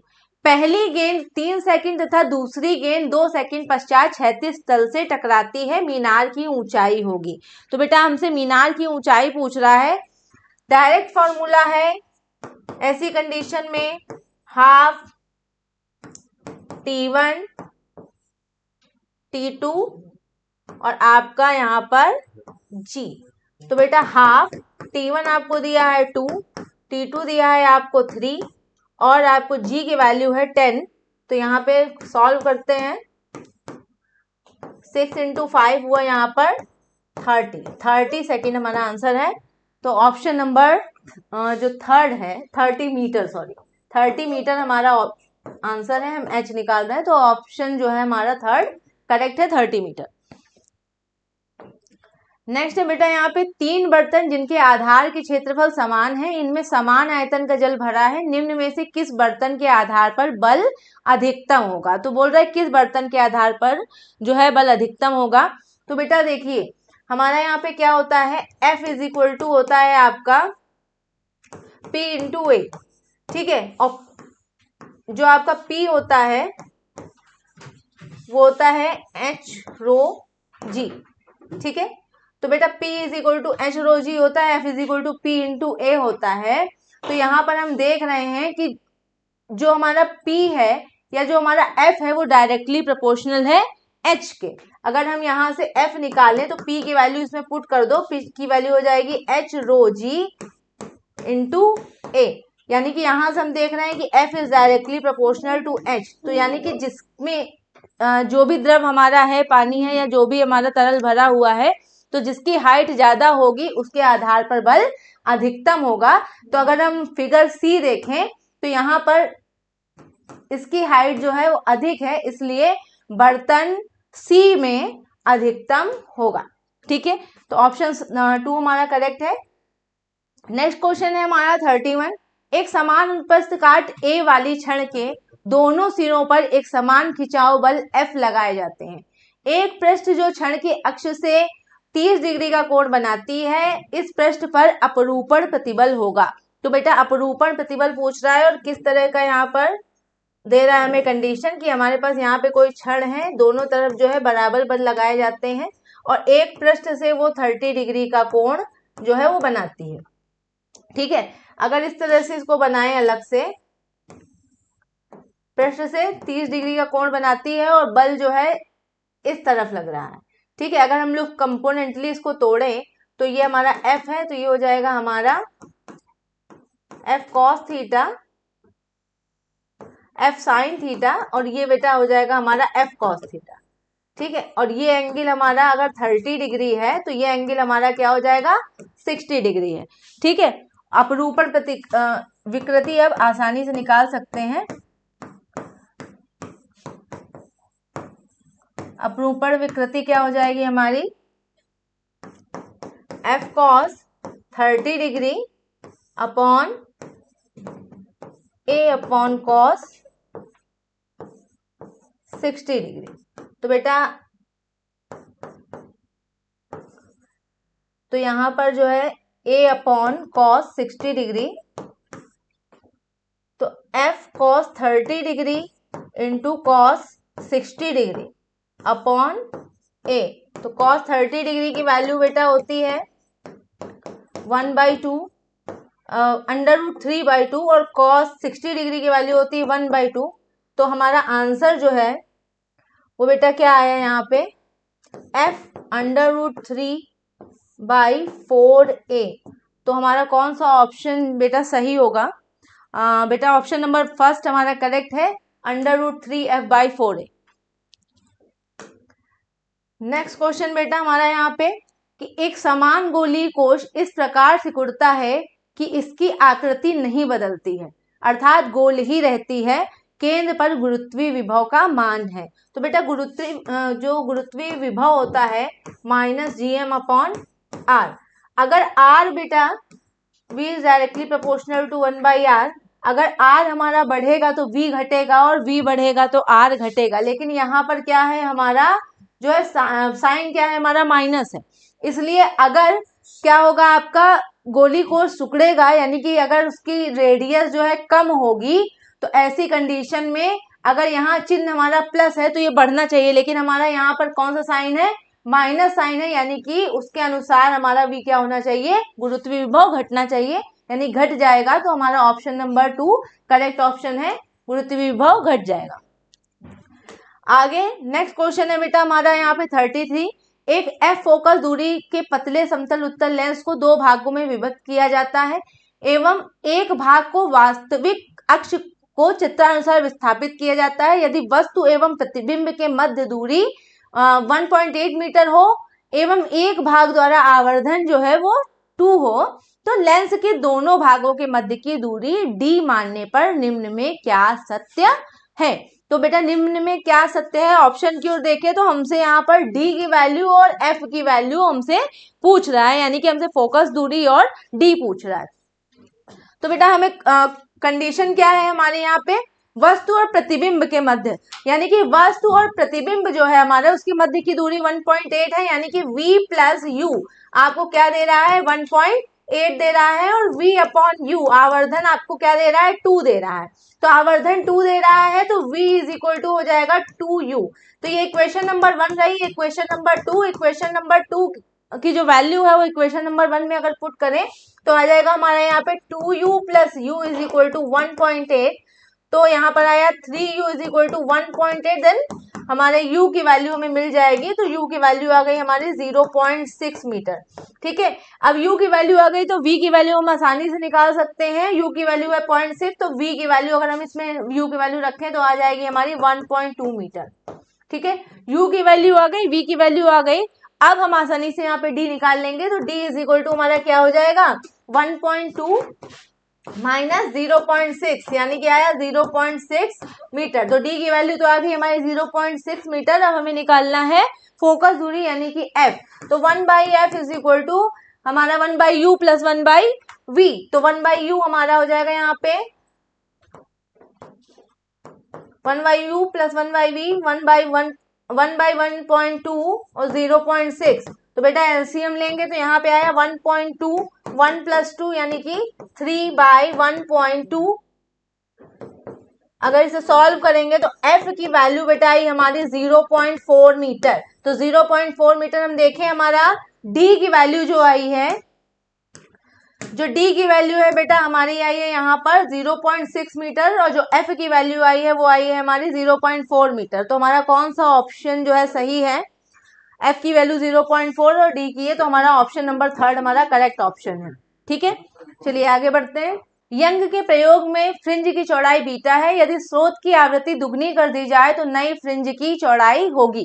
तो बेटा फर्स्ट ऑप्शन हमें दिया है बीटा समान रहेगा, 2 बीटा हो जाएगा, बीटा बाई 2 हो जाएगा और 3 बीटा बाई 2 हो जाएगा। तो बेटा हमारा कौन सा ऑप्शन सही है यहाँ पर। सबसे पहले फॉर्मूला हमारा क्या होता है, बीटा इज इक्वल टू होता है हमारा लैम्डा डी अपॉन डी। और बेटा लैम्डा इज इक्वल टू हमारा कैसे निकालेंगे हम, तो v इज इक्वल टू होता है n लैम्डा। तो बेटा लैम्डा इज इक्वल टू हमारा हो जाएगा v बाई n। तो लैम्डा की वैल्यू इसमें पुट करने पर बीटा इज इक्वल टू आया हमारा v d by n d यानी कि beta is directly proportional to 1 by n। तो बेटा हमारी ये इक्वेशन आ गई, बीटा और फ्रीक्वेंसी में हमारा रिलेशन आ गया। अब आसानी से हम निकाल सकते हैं। तो यहाँ पर beta 1 upon beta 2 is equal to क्या हो जाएगा हमारा n2 अपॉन n1 यानी कि 2n upon n is equal to beta 1 upon beta 2। तो हमारा आया यहाँ पर beta 2 is equal to beta 1 by 2 यानी कि क्या हो रहा है हमारा जो फ्रिंज की चौड़ाई है वो क्या हो रही है, आधी हो जा रही है। तो हमारा ऑप्शन सेकंड सही होगा, बीटा बाई 2 हो जाएगा। नेक्स्ट है क्वेश्चन नंबर 35। चित्र में संधारित्र की धारिता यदि 2 माइक्रोफेरेड हो तो 2 ओम प्रतिरोध में धारा का मान होगा। तो बेटा यहाँ पर ये जो हमारा 2 ओम प्रतिरोध लगा है यहाँ पे हमसे धारा का मान पूछ रहा है। तो बेटा सबसे पहले तो हम देखें कि ये दोनों ही जो रेजिस्टेंस हैं ये क्या है, पैरेलल में लगे हैं। तो इनका इक्विवेलेंट रेजिस्टेंस यानी कि तुल्य प्रतिरोध हमें निकालना पड़ेगा। तो R equivalent is equal to 1/2 plus 1/3 यानी कि 2 प्लस 3 अपॉन 2 इंटू 3 आया हमारा यहाँ पर 5/3 और आर इक्विवेलेंट की वैल्यू आई बेटा हमारे पास यहाँ पे 6/5 तो आया यहाँ पे हमारा 1.2 ओम। तो बेटा 1.2 ओम आई वैल्यू हमारी आर इक्विवेलेंट आया। अगर हम पूरे सर्किट में हमारी कौन सी धारा हो, कितनी धारा होगी, तो सर्किट में धारा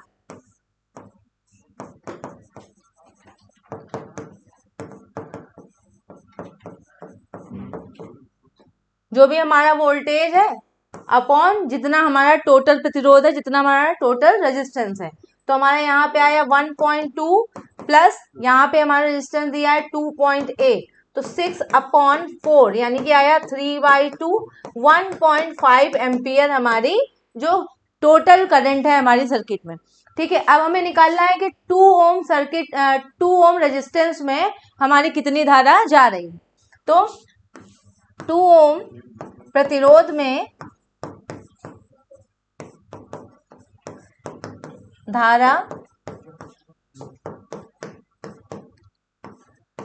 IR2 upon R1 plus R2। तो बेटा I हमारा आया यहाँ पर 1.5 और R2 यानी कि हमें दिया दूसरा रेजिस्टेंस 3, R1 है 2 यहाँ पर प्लस 3, तो आया हमारे यहाँ पे 4.5 अपॉन 5 यानी कि 0.9 एम्पियर।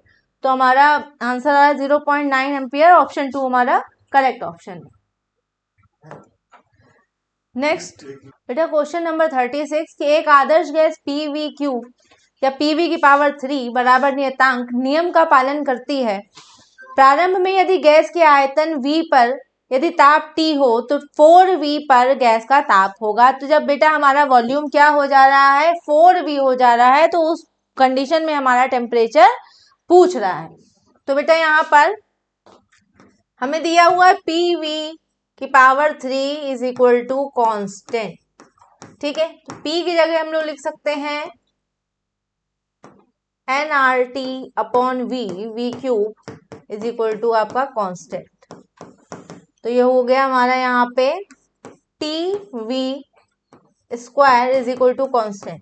तो TV square is equal to constant हम इसको लिख सकते हैं। इसी से हम आगे पढ़ेंगे तो यहाँ क्या लिखेंगे, T1 V1 square is equal to T2 V2 square. तो T1 बेटा हमें दिया है T, V1 हमें दिया है V और T2 हमें निकालना है और V2 हमें दिया है 4V का स्क्वायर। तो हो गया हमारा TV square is equal to T2 into 16V square. तो V स्क्वायर से V स्क्वायर बेटा कैंसिल हो गया, तो T2 इज इक्वल टू हो गया हमारा T/16। ठीक है, तो हमारा ऑप्शन जो है फोर्थ हमारा करेक्ट ऑप्शन हुआ T/16। बेटा क्वेश्चन नंबर 37 है कि नेज अर्धचालक होगा। तो ऑप्शन 1 है शुद्ध अर्धचालक होगा, ऑप्शन 2 अशुद्ध अर्धचालक, ऑप्शन 3 शुद्ध व अशुद्ध दोनों में कोई भी, और फोर्थ है हमारा इन दोनों में से कोई संबंध नहीं है। तो बेटा हमारा जो इसमें ऑप्शन 1 है, जो ऑप्शन 3 है, वो दोनों ही क्वेश्चन के अकॉर्डिंग सही है, दोनों ही ऑप्शन सही है, लेकिन क्वेश्चन क्या हो जाएगा, बोनस हो जाएगा। इसलिए चलिए आगे बढ़ते हैं, हमारा ये ऑप्शन हम करेक्ट कर लेते हैं, ऑप्शन 1 और ऑप्शन 3 हमारे दोनों ही करेक्ट हैं। नेक्स्ट क्वेश्चन है बेटा यहाँ वॉटहीन धारा के लिए आभासी विभव एवं धारा में कलांतर होगा। तो बेटा वॉटहीन धारा के लिए हमारा यहाँ पर जो P होता है बेटा हमारा IRMS into VRMS cos phi. तो बेटा वॉटहीन धारा के लिए P हमारा क्या होगा, 0 होगा। तो ऐसे केस में हमारा फाई क्या हो जाएगा, cos फाई हमारा 0 डिग्री होगा, तो फाई इज इक्वल टू हमारा हो जाएगा 90 डिग्री। तो जो हमारा कलांतर होगा वो हमारा क्या होगा, 90 डिग्री। तो ऑप्शन नंबर फर्स्ट हमारा करेक्ट ऑप्शन है। नेक्स्ट है हमारा एक बहु परमाणु गैस अणु में 3 स्थानांतरण, 3 घूर्णन तथा F कंपन मोड है, तब Cp अपॉन Cv का अनुपात होगा। तो बेटा यहाँ पर क्या है, 3 स्थानांतरण, 3 घूर्णन और F कंपन मोड है। तो यहाँ पर हमारा जो डिग्री ऑफ फ्रीडम जो n होगा वो हमारा क्या होगा, 3 प्लस कंपन मोड f है, तो क्या हो जाएगा इसके लिए 2f होगा। तो यहाँ पे n इज इक्वल टू हो जाएगा आपका 6 plus 2f, n is equal to हुआ आपका 6 प्लस 2f। और गामा इज इक्वल टू बेटा हमारा क्या होता है 1 प्लस 2/n, यानी कि 1 प्लस 2/6 प्लस 2f। ठीक है, और गामा की वैल्यू होती है बेटा, गामा को क्या लिख सकते हैं, Cp अपॉन Cv भी लिख सकते हैं, और हमें Cp अपॉन Cv ही निकालना है। तो Cp upon Cv is equal to हुआ हमारा 6 plus 2f plus 2 upon 6 plus 2f, तो हुआ हमारा 8 plus 2f upon 6 plus 2f। Common लेते हैं इसमें, तो 4 plus f upon 3 plus f। तो बेटा हमारा ऑप्शन जो है यहाँ पर फर्स्ट हमारा करेक्ट जाएगा 4 plus f upon 3 plus f। ठीक है, नेक्स्ट है बेटा क्वेश्चन नंबर 40 कि एक पेंडुलम का बॉब क्षैतिज स्थिति से छोड़ा जाता है यदि पेंडुलम की लंबाई L हमें दे रहा है, L हमें दे रहा है 1.5 मीटर। तो वह गति क्या है, वह चाल क्या है जिसके साथ बॉब सबसे निचले बिंदु पर पहुंचता है, या देखते हुए कि इसने वायु प्रतिरोध के खिलाफ अपनी प्रारंभिक ऊर्जा का 5% नष्ट कर दिया है, यानी कि 5% ऊर्जा की क्या हो रही है बेटा, हानि हो रही है। तो यहाँ पे कंजर्वेशन ऑफ एनर्जी से half mv square is equal to कितनी हानि हो रही है, 5% की, तो 95/100 mgl। तो बेटा m से m हमारा कैंसिल हो गया, हाफ से हमारा 100 कैंसिल हो गया, 50 आया यहाँ पर, तो v square is equal to आया 95 इंटू जी की वैल्यू है 10 और l की वैल्यू है 1.5 अपॉन 50। तो यहाँ पे हमारा 5 कट गया, हमारा यहाँ पे 0.3 आया, हमारे यहाँ पे 95 इंटू 0.3 v इज इक्वल, ये आया हमारा अंडर रूट में, तो 95 इंटू 0.3, 95 इंटू 0.3 करेंगे तो हमारा आया यहाँ पे 28.5। ठीक है, 28.5 अंडर रूट 28.5। बेटा हम लोग देख रहे हैं कि 28 जो है वो किस वैल्यू के, अगर रूट में वैल्यू किसके बराबर है बेटा, किसके आसपास है, किसके लगभग है, हमारा जो 5 का रूट होता है, ठीक है, जो हमारा 25 का रूट होता है 5, तो यहाँ पे 25 के आसपास यानी कि 28 है, यानी कि इसका जो रूट आना चाहिए वो उसकी वैल्यू 5 के लमसम आनी चाहिए। तो अगर हम इससे अप्रोक्सीमेशन में लें तो हमारे यहाँ पर जो ऑप्शन है वो ऑप्शन नंबर 3 हमारा करेक्ट होना चाहिए, 5.28 मीटर पर सेकेंड। नेक्स्ट क्वेश्चन बेटा 41, निर्वात में एक हार्मोनिक विद्युत चुंबकीय तरंग के चुंबकीय क्षेत्र भाग का आयाम बी नॉट 510 नैनो आपका टेस्ला है और तरंग के विद्युत क्षेत्र भाग का आयाम क्या है। ठीक है बेटा, तो ई नॉट इज इक्वल टू बेटा हमारा होता है बी नॉट सी, तो ई नॉट बेटा आपको दिया हुआ है, यहाँ पे बी नॉट आपको दिया है 510 इंटू 10 टू दी पावर -9 और सी की वैल्यू होती है 3 इंटू 10 टू दी पावर 8। तो यहाँ पे आया 510 into 3 into 10 to the power -1, यानी कि 51 इंटू 3 153 न्यूटन पर कूलम। तो बेटा यहाँ पर आया 153 न्यूटन पर कूलम, तो ऑप्शन नंबर 4 हमारा करेक्ट ऑप्शन है। नेक्स्ट क्वेश्चन नंबर 42, जब किसी कुंडली में धारा 3 into 10 to the power -2 second में 8 एम्पियर से 2 एम्पियर में परिवर्तित होती है, धारा हमारी 8 एम्पियर से 2 एम्पियर में परिवर्तित हो रही है, तो कुंडली में प्रेरित विद्युत वाहक बल 2 वोल्ट होता है। वोल्टेज हमें जो दे रहा है वो हमें दे रहा है 2 वोल्ट, जो भी हमें ईएमएफ दिया है। कुंडली का स्वप्रेरकत्व पूछ रहा है आपसे, तो बेटा ईएमएफ क्या होता है आपका L D I upon D T. ठीक है, तो एल हमें निकालना है, करंट हमारी कितने से कितनी चेंज हो रही है, 8 से 2 हो रही है, तो यहाँ पे हो जाएगा 8 - 2। टी बेटा हमारा है 3 इंटू 10 टू दी पावर -2 और ईएमएफ हमें दिया है बेटा यहाँ पे 2, तो 6 into 10 to the power -2 upon 6 is equal to L.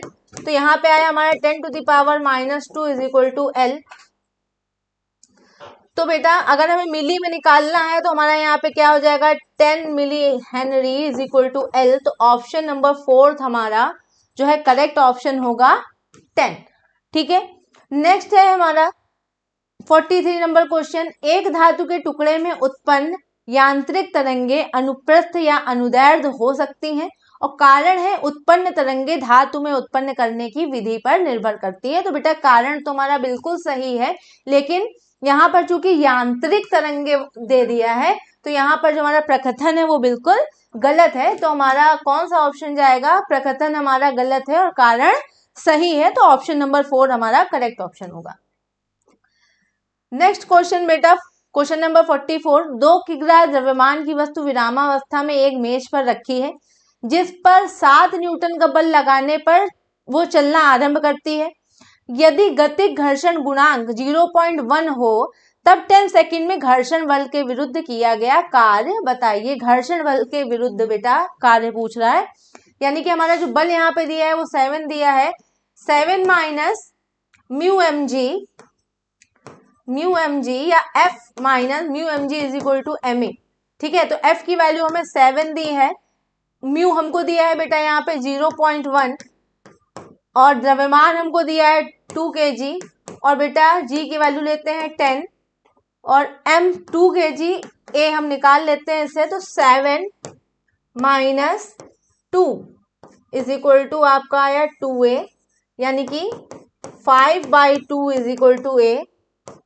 तो ए की वैल्यू आई बेटा 2.5 मीटर पर सेकेंड स्क्वायर। तो ए की वैल्यू आई 2.5 मीटर पर सेकेंड स्क्वायर। हमको निकालना है कार्ड, ए आ गया है हमारा, ठीक है। तो ए से हम लोग क्या करेंगे, दूरी आसानी से निकाल सकते हैं, क्योंकि जो विस्थापन, क्योंकि W इज इक्वल टू होता है FS और हमें विस्थापन निकालना पड़ेगा W के लिए। तो S इज इक्वल टू हमारा हाफ AT स्क्वायर। तो हाफ ए की वैल्यू है यहाँ पे 2.5 और बेटा हमारा टाइम दिया है यहाँ पे 10 सेकेंड। तो यहाँ पर आया हमारा 2.5 इंटू 5 यानी कि आया 125 मीटर, ठीक है। 125 मीटर आया हमारा। अब हमें क्या निकालना है, हमें निकालना है घर्षण बल के विरुद्ध किया गया कार्य, यानी कि W is equal to minus FS। तो बेटा F आया है हमारा यहाँ पर, F की वैल्यू हमें निकालेंगे तो म्यू एम जी S, क्योंकि घर्षण के विरुद्ध बोल रहा है तो म्यू एम जी रखना पड़ेगा। तो म्यू हमारा है 0.1, M है हमारा 2 और G है हमारा 10 और S की वैल्यू आई है हमारी 125। तो हमारा यहाँ पे हो गया 2 इंटू 125 यानी कि 250, लेकिन घर्षण के विरुद्ध किया गया कार्य है तो हमारा ये क्या हो जाएगा, पॉजिटिव हो जाएगा, यानी कि W इज इक्वल टू आया प्लस 250 जूल। तो हमारा ऑप्शन 1 जो है वो करेक्ट ऑप्शन है, ठीक है, 250 जूल।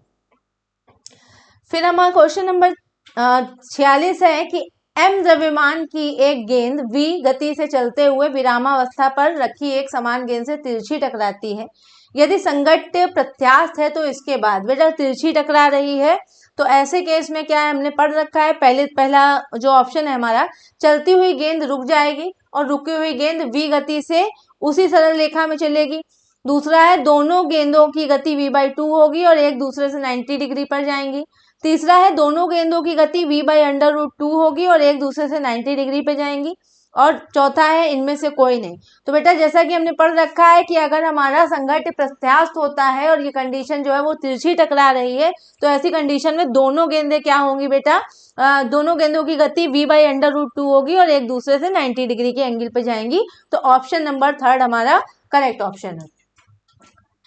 नेक्स्ट बेटा क्वेश्चन नंबर 47, 5 किग्रा का एक ठोस बेलन अपने अक्ष के परितः 100 रेडियन प्रति सेकंड से घूमता है।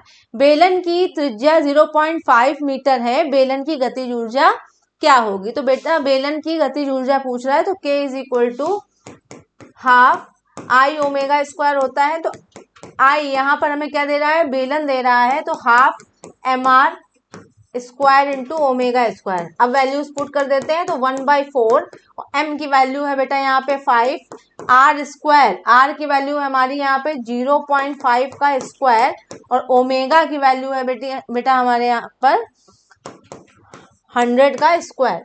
तो बेटा यहाँ पे आया 1/4 इंटू 5 इंटू 0.25 इंटू आपका आया 10000। बेटा जब हम इसे सॉल्व करते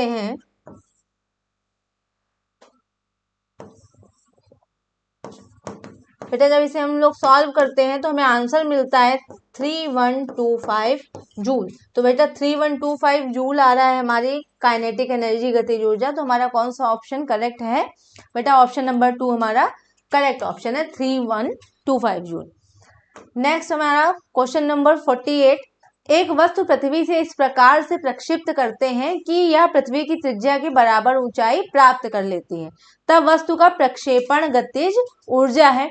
तो बेटा कोई भी वस्तु इस प्रकार प्रक्षिप्त करी जा रही है कि पृथ्वी की त्रिज्या के बराबर ऊंचाई प्राप्त कर लेती है, ठीक है। तो गतिज ऊर्जा, तो यहाँ पे एनर्जी कंजर्वेशन लगाते हैं, यानी कि initial kinetic energy, initial potential energy is equal to final kinetic energy plus final potential energy, ठीक है। तो बेटा initial kinetic energy half mv square plus आपका यहाँ पर जो पोटेंशियल एनर्जी होगी वो हमारी क्या हो जाएगी, minus Gm capital M upon R, ठीक है। अब दोबारा दूसरे केस में क्या कर रहे हैं, इस तरह से फेंकते हैं कि हमारी जो जो किस दूरी तक जाता है, जितनी पृथ्वी की त्रिज्या है उतनी ही दूरी तक जा रही है वस्तु।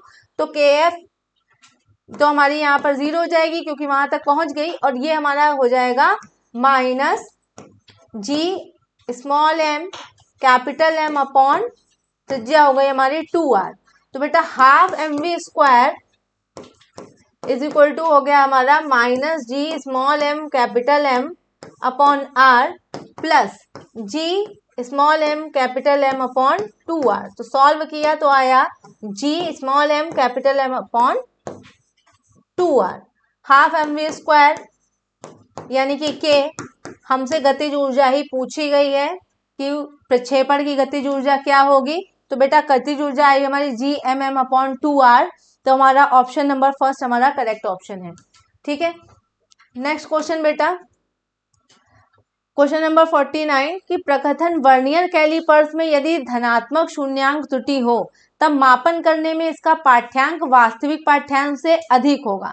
और कारण है कि वर्नियर कैलिपर्स में शून्यांक त्रुटि इसकी निर्माण में त्रुटि एवं इसे सही से उपयोग ना करने से आती है। तो बेटा जो हम प्रकथन देख रहे हैं, प्रकथन हमारा क्या है, बिल्कुल सही है, और हमारा जो कारण है वो भी क्या है, बिल्कुल सही है, यानी कि दोनों ही सही है। और प्रकथन कारण का जो है सही एक्सप्लेनेशन कर रहा है, स्पष्टीकरण कर रहा है। तो ऑप्शन नंबर फर्स्ट हमारा करेक्ट ऑप्शन होगा।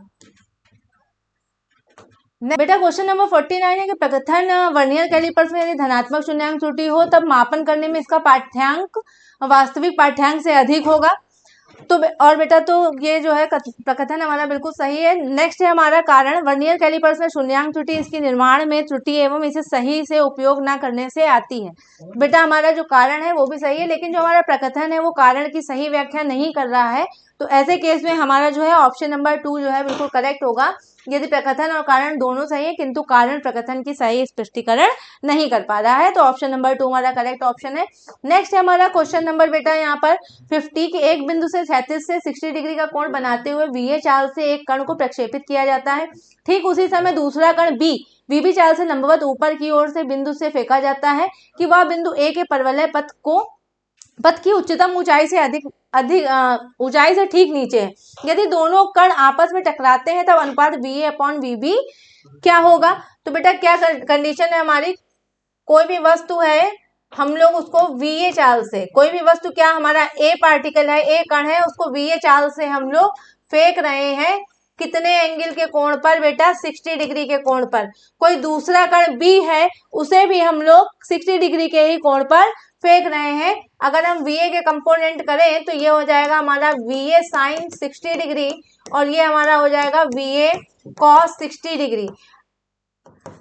लेकिन बेटा चाहे कण A हो या B हो, दोनों के लिए ही अधिकतम चाल क्या होगी हमारी, समान होगी। यानी कि VA और VB के लिए हमारा जो H है वो क्या होगा, सेम होगा।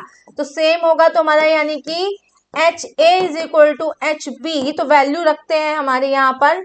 अगर दूसरे कण के लिए ले तो VB T minus half GT square is equal to VA cos 60 sine 60 degree, sine 60 degree vertical component ले रहे हैं, sine 60 degree T minus half GT square. तो हाफ GT स्क्वायर कट गया तो VBT is equal to VA sine 60 degree T। तो T से T भी हमारा कैंसिल हो गया, तो VA upon VB is equal to बेटा हमारा क्या हो जाएगा, 1 बाई साइन 60 डिग्री, यानी कि 1 बाई अंडर रूट 3 बाई 2, तो 2 बाई अंडर रूट 3। तो ऑप्शन नंबर बेटा हमारा सेकंड जो है करेक्ट ऑप्शन है, 2 बाई अंडर रूट 3। तो बेटा आज का डिस्कशन यहीं तक, नेक्स्ट पेपर में आते हैं नए डिस्कशन के साथ। Thank you.